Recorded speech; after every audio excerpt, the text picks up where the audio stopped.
ఆంధ్రప్రదేశ్కు చెందిన పలు మద్యం డిస్టిలరీలు తమ బ్యాంకు ఖాతాల నుంచి డొల్ల కంపెనీల ఖాతాలకి డబ్బు జమ చేశాయని అనిల్ చోక్రా తెలిపాడు. ఆ సొత్తును విత్డ్రా చేసి నగదు బంగారం రూపంలో తిరిగి అందిస్తామని, మార్చుకొని ఆ తర్వాత కమిషన్ చెల్లిస్తామని ముంబైకు చెందిన చాముండా బులిన్ యజమాని చేతన్ కుమార్ని సంప్రదించినట్లు అనిల్ చోక్రా చెప్పాడు.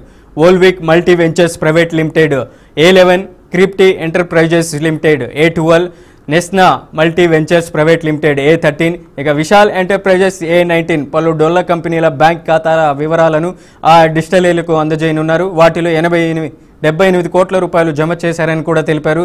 తన కమిషన్ మినహా మిగతా మొత్తాన్ని నగదు బంగారం రూపంలోకి మార్చి చేతన్ కుమార్కు అందజేశానని అనిల్ చోక్రా వెల్లడించాడు. వైసీపీ హయాంలో జరిగిన వేల కోట్ల మద్యం కుంభకోణం కేసులో నిందితుడైన అనిల్ చోక్రా ముఠా తరపున మద్యం ముడుపుల సొమ్మును మనీ లాండరింగ్ చేసిన వ్యక్తిగా గుర్తించారు. అతన్ని 3 రోజుల పాటు సిట్ కస్టడీకి అప్పగించగా తొలి రోజు దాదాపు 6 గంటల పాటు విచారణ చేపట్టి కీలక వివరాలను వెల్లడించినట్లు సిట్ అధికారులు తెలిపారు.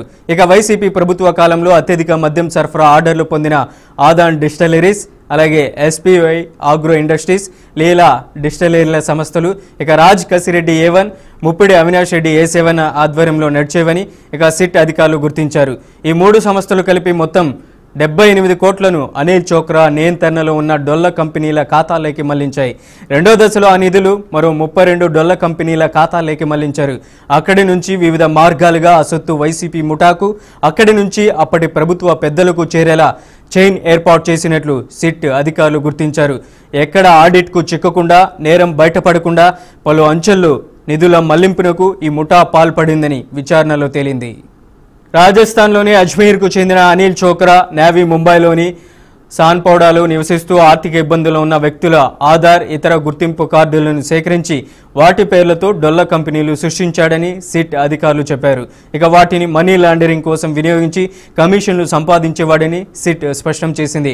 వైట్ను బ్లాక్గా, బ్లాక్ను మళ్లీ వైట్ మనీగా మార్చడంలో అతడు నైపుణ్యం సంపాదించాడన్నారు. వివిధ ఖాతాల ద్వారా పెద్ద మొత్తాల్లో హవాలా లావాదేవీలు జరిపినందుకు గతంలో అతనిపై కేసులు నమోదయ్యాయి.